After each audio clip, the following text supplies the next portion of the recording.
ఓం శ్రీ గురుభ్యో నమ. ఓం శ్రీమాత్రే నమ. జూలై 11వ తారీఖు నుంచి 20వ తారీఖు వరకు కూడా గ్రహగమన గతులు ఏ విధంగా ఉన్నాయి, మేషాది ద్వాదశ రాశుల వాళ్ళకి ఎలాంటి ఫలితాలు జరగబోతున్నాయి, ప్రధానంగా అవి తెలుసుకునే ముందు గ్రహాలు ఏ రాశుల్లో సంచరిస్తున్నాయో తెలుసుకోవాలి. కుజుడు వృషభ రాశిలోను, అలానే బుధుడు మిథున రాశిలోను, శుక్రుడు సింహరాశిలోను, రవి మిథున కర్కాటక రాశిలోను, ఇక మిగతా పెద్ద గ్రహాలైన గురువు కర్కాటకంలోను, శని మీనరాశిలోను, రాహుకేతులు కుంభసింహరాశిలో సంచారం చేయడం జరుగుతుంది. ఈ గ్రహాలన్నింటినీ కూడా మనం పరిశీలన చేసినట్లయితే ఎలాంటి ఫలితాలు జరగబోతున్నాయి. చంద్రుడు 2.5 రోజుల పాటు ఒక రాశి నుంచి మరొక రాశికి మారుతూ ఉంటాడు.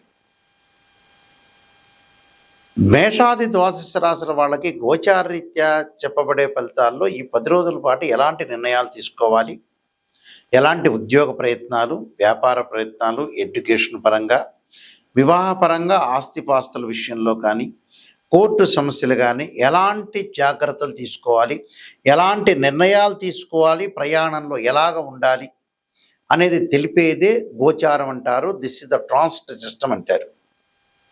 బర్త్ చార్ట్ వేరు, గోచారం వేరు. బర్త్ చార్ట్కి గోచారానికి లాట్ ఆఫ్ డిఫరెన్స్ ఉంది. బర్త్ చార్ట్ అంటే రాశిచక్రము, నవాంశము, దశమాంశము, ద్వాదశాంశము, సప్తమాంశ చక్రాలని 16 డివిజనబుల్ చార్ట్స్ని మ్యాథమెటికల్ క్యాలిక్యులేషన్ వేసి భవిష్యత్తు ఎలా ఉండబోతుంది తెలిపేది మనకి బర్త్ చార్ట్ అంటారు, నాటల్ చార్ట్ అంటారు. ఈ బర్త్ చార్ట్ అనేది 80% అంటే 80% ఫీచర్ని తెలిపేది ఇది. 20% మాత్రమే సపోర్ట్ చేసేది గోచారం. అంటే గోచారం ఇంపార్టెంట్, బర్త్ చార్ట్ ఇంపార్టెంటే. కానీ గోచారంలో ఈ 10 రోజుల ఫలితాలు, నెల రోజుల ఫలితాలు, సంవత్సర ఫలితాలు మాత్రమే తెలుసుకుంటారు. కానీ లైఫ్ లాంగ్ ప్రొటెక్షన్ ఎప్పుడు కూడా బర్త్ చార్ట్. ఇప్పుడు చెప్పబోయేవి ఏంటంటే మనం గోచారరీత్యా ఎలాంటి మెడికల్ తీసుకోవాలి. ఎందుకంటే అదృష్టం పట్టాలంటే వితిన్ సెకండ్లో ఉండొచ్చు అదృష్టం. చెడు రావాలంటే కూడా వితిన్ సెకండ్లో జరగచ్చు. ఆ సెకండ్లలో జరిగే భవిష్యత్ ఏమిటి, ఈ 10 రోజులు ఎలాంటి నిర్ణయాలు తీసుకోవాలి, ఎలాంటి జాగ్రత్తలు తీసుకోవాలనేదే గోచారం. బర్త్ చార్ట్ కూడా చాలా important, main important birth chart, ఆ తర్వాత గోచారం. రెండు కూడా ఇంపార్టెంటే. ఇక్కడ మేషరాశి దగ్గర నుంచి కూడా మీనరాశి వరకు కూడా ద్వాదశ రాశుల వాళ్ళకి ఎలాంటి ఫలితాలు జరగబోతాయి, ఎలాంటి పరిహారాలు చేసుకోవాలో మనం తెలుసుకుందాం. మిథున రాశి వారికి జూలై 11వ తారీఖు నుంచి 20వ తారీఖు వరకు ఏ విధంగా ఉండబోతున్నాయి అని మనం చూసుకునేటట్టయితే, ప్రధానంగా మిథున రాశి వాళ్ళకి ద్వితీయంలో గురువు శుక్రుల యొక్క సంచారం, ద్వితీయంలో గురువు శుక్రుడు యొక్క సంచారం వల్ల ఎలాంటి ఫలితాలు జరగబోతున్నాయి. ఈ గురువు శుక్రుడు యొక్క సంచారం వల్ల ధనకారకుడు గురువు మంచివాడు, శుక్రుడు కూడా బాగున్నాడు.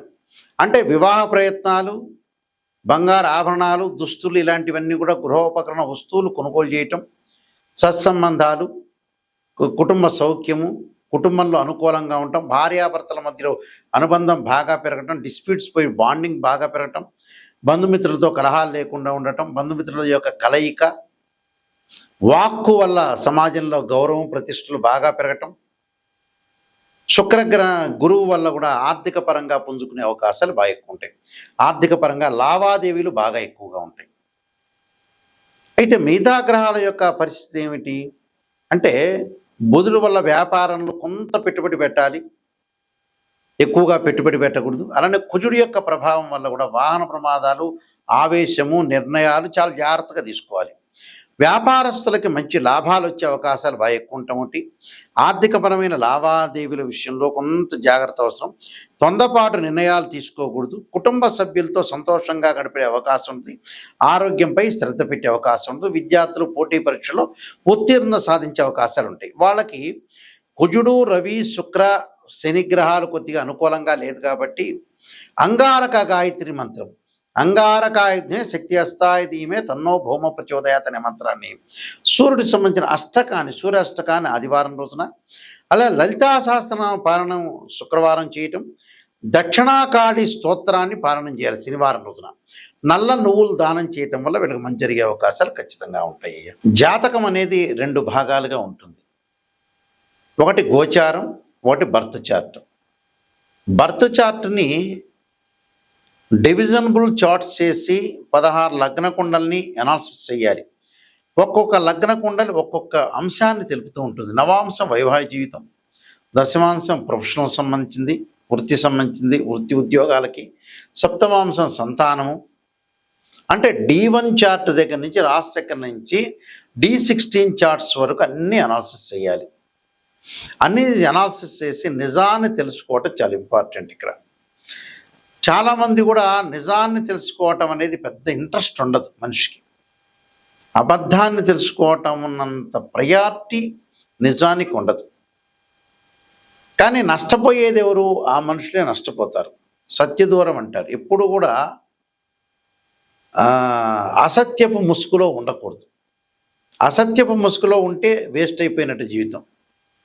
సత్యాన్ని గ్రహించి మన లైఫ్ని ముందుకు వెళ్ళటం అనేది చాలా ఇంపార్టెంట్. ఇక్కడ ఈ డివిజనబుల్ చార్ట్స్ని చూసిన తర్వాత ఉచ్చస్థానము, నీచస్థానము, ద్వాదశాధిపతులు, అంటే ద్వాదశ భావాధిపతులు వేరు, రాశ్యాధిపతులు వేరు, ఏదైతే ఆ రాశిలో ఉన్న గ్రహము వేరు. భావాధిపతులు అంటే ఏమిటంటే ఓనర్స్, ఇంటి ఓనర్స్. రాశ్యాధిపతి అంటే బిల్డరు. ఆ గ్రహం ఏదైతే ఉంటుందో టెనెంట్ అని అర్థం. అంటే మూడింటిని కూడా మనం అనాలిసిస్ చేసి మ్యాథమెటికల్గా క్లారిటీ అనాలిసిస్ చేసి ఎప్పుడు పెళ్ళి అవుతుంది, ఎప్పుడు ఉద్యోగం వస్తుంది, ఎప్పుడు వ్యాపారం ఉంటుంది, ఎలాంటి డబ్బులు సంపాదించగలరు, ఎర్నింగ్ ఎలా ఉండబోతుంది, అప్ అండ్ డౌన్స్ ఉండబోతుందయా, ప్రమాదాలు ఏమైనా ప్రమాదాలు ఏమైనా జరగబోతున్నాయా, యాక్సిడెంట్ జరగబోతున్నాయా, లైఫ్ స్పాన్ ఎలా ఉండబోతుంది, మ్యారేజ్ లైఫ్ ఎలా ఉండబోతుంది, ఎకనామిక్ గ్రోత్ ఎలా ఉండబోతుంది, అలానే పిల్లలకి తల్లిదండ్రులకి మధ్య అవినాభావ సంబంధం, ఎడ్యుకేషన్ సెక్టార్లో ఏ విధంగా ఉండబోతుంది, కోర్టు సమస్యలు ఏంది, బ్రదర్స్ అండ్ సిస్టర్ రిలేషన్ ఏంది, ఆస్తిపాస్తుల అసెట్స్ ఏంది, ఎంతవరకు లైఫ్ స్పాన్ ఉంటుంది, ఇలాంటివన్నీ కూడా తెలిపేది ఏంటంటే బర్త్ చార్ట్.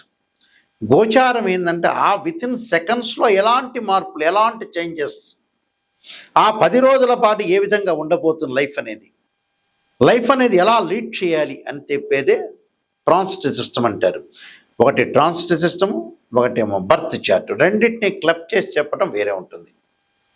అయితే ఎప్పుడైనా సరే జాతకాన్ని చెప్పించుకునేటప్పుడు హారోస్కోప్ని రీడ్ చేసేటప్పుడు ఎక్కడ ఆస్ట్రాలజర్ని మీరు అప్రోచ్ అయినా కూడా గురువు గారు నిజం చెప్పండి, నెగిటివ్ని ఫస్ట్ ప్రయారిటీ ఇవ్వండి అని చెప్పాలి. పాజిటివ్ ఏముంటుంది మీ జీవితంలో, పాజిటివ్ మీకు తెలిసే ఉంటుంది. నెగిటివ్ని తెలుసుకొని దాన్ని మనం ఏదైతే ఆ నెగిటివ్ని ఎలా ఓవర్కమ్ చేయటం,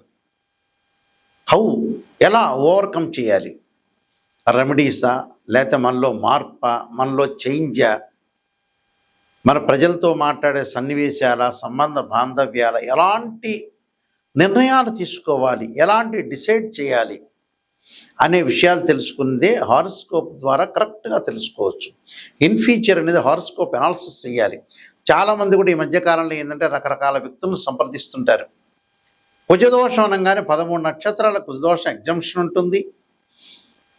కొన్ని లగ్నాలకు ఉండదు, కొన్ని రాసులకు కూడా ఉండదు నిజం చెప్పాలంటే. ఇలాంటివన్నీ కూడా తెలియకుండా కొంతమంది ఆస్ట్రాలజీ పరంగా చెబుతారు. అసలు వివాహానికి శుక్రుడు కారణం.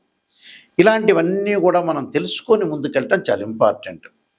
నా దగ్గర ఎవరైనా సరే అప్రోచ్ అయిన వాళ్ళు ఖచ్చితంగా నెగిటివ్ని తెలుసుకునే వాళ్ళు మాత్రం బాగుపడాలి, నాయకంటి గారి దగ్గరికి వెళ్ళి అనే వ్యక్తులు మాత్రమే ఫోన్ చేయండి. పొగడటానికి మటుకు ఇష్టపడం. పొగిడే ఉన్నది ఉంటే, జాతకంలో రాజయోగం ఉంటే రాజయోగం చెప్పాలి, నెగిటివ్ ఉంటే నెగిటివ్నే. మా వెబ్సైట్ www.nayakanti.com, nayakanti.in.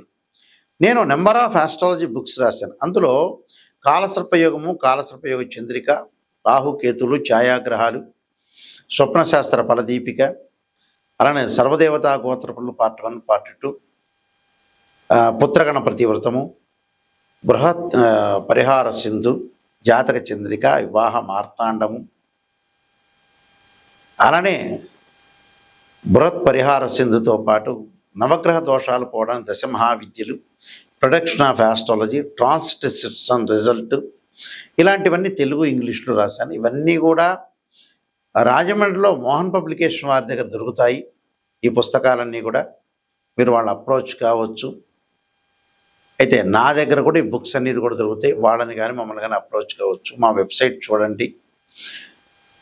ఇవన్నీ కూడా ప్రపంచంలో మనం బాగుపడాలంటే ఫస్ట్ నెగిటివ్ తెలుసుకుంటే 100% మనిషి బాగుపడినట్టే. ఆ విషయాలన్నీ గమనించాలి. దానికి సంబంధించిన పరిహారాలు కానీ, ఇల్లు వాస్తు ప్రకారంగా బాగుందే, ఆస్ట్రాలజీ పరంగా జాతకంలో ఏదైనా ప్రాబ్లమాటిక్ ఉందా, దానికి ఎలాంటి రెమెడీస్ చేసుకోవాలి. జీవితం అనేది లేదు. జీవితం అనేది ప్రతిరోజు కూడా బ్యాగు సర్దుకొని ఉండాల్సిన అవసరం ఉంది. రోజు డే బై డే తరిగిపోతుందంటే మనం చనిపోవడానికి సిద్ధమవుతున్నామని అర్థం. అంటే లైఫ్ స్పాన్ ఉండదు అని అర్థం. ఇలాంటి విషయాలన్నీ గమనించండి. గమనించి తొందరగా పిల్లల యొక్క పెళ్ళిళ్ళు కానీ, ప్రయత్నాలు కానీ, సంతానం కానీ, జాబ్ కానీ, ఉద్యోగం కానీ ఇలాంటి విషయాల్లో ముందుకు వెళ్ళాలి. ఓ సినిమాలో నందమూరి బాలకృష్ణ గారు అన్నట్టుగా సమయం లేదు మిత్రమా అన్నాడు. అసలు వాస్తవంగా అయితే జీవితానికి సమయం లేదు. చాలామంది ప్రజలేమంటున్నారు, సమయం ఉంది మిత్రమా అంటున్నారు. సమయం లేదు. నిజం చెప్పాలంటే సమయం అనేది అసలు లేదు. జీవితం తొందరగా తెలుసుకోండి, తొందరగా ముందుకెళ్ళండి. ఫాస్ట్ మూమెంట్లో తొందరగా వెళ్ళడం చాలా ఇంపార్టెంట్. నా నెంబర్కి మీరు ఏదైనా డౌట్లు ఉంటే నా నెంబర్కి స్క్రీన్ మీద స్క్రోలింగ్ అవుతున్న నెంబర్కి నాకు ఫోన్ చేయండి. డైరెక్ట్ నా దగ్గరికి వస్తుంది. ఏంటంటే మేము వంశపారంపర్యంగా చెప్పేవాళ్ళం. మా ఫాదరు, గ్రాండ్ ఫాదర్ కూడా, మా నాన్నగారు కూడా శ్రీశైలంలో ప్రధాన పురోహితులుగా పనిచేశారు. ఆయన ఇంటర్నేషనల్ ఆస్ట్రాలజీ మెంబరు. మా గ్రాండ్ ఫాదర్ కూడా ఇంటర్నేషనల్ ఆస్ట్రాలజీ మెంబర్స్. మేము వంశపారంపర్యంగా చెప్పే వ్యక్తులం కాబట్టి నిజాన్ని తెలుసుకొని ముందుకెళ్ళటం చాలా ఇంపార్టెంట్. ఇవన్నీ ఎందుకు చెబుతున్నానంటే బోర్ అని ఫీల్ కావద్దండి. అవగాహన. చాలామంది ఆస్ట్రాలజర్ దగ్గరికి వెళ్ళిన తర్వాత రకరకాల ఆస్ట్రాలజర్స్ తయారవుతున్నారు.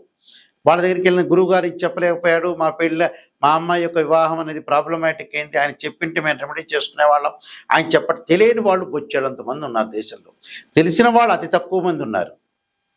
ఎవడి అదృష్టం అనేది ఉంటే మంచి తెలిసిన వాళ్ళ దగ్గరికి వస్తారు. దురదృష్టవంతులు ఎవరైనా ఉంటే వాళ్ళు ఏదో మామూలు చిన్న చిన్న ఆస్ట్రాలజర్ దగ్గరికి వెళ్తుంటారు. అంటే మన జీవితం కూడా అదృష్టం ఉండాలి. అదృష్టం ఉంటేనే ఆ మంచి వ్యక్తిని కలిసే అవకాశం ఉంటుంది. మీరు అదృష్టం ఉందా లేదా అని మీరు పరీక్ష చేసుకోవాలి. చాలా జాగ్రత్తగా మంచి ఆస్ట్రాలజీని అప్రోచ్ అయ్యి ముందుకెళ్ళాలి. అలానే మీ అందరికీ కూడా శ్రీ పరమేశ్వరి యొక్క అనుగ్రహం ఉండాలని ఆశిస్తూ సర్వే జనా సుఖినో భవంతు.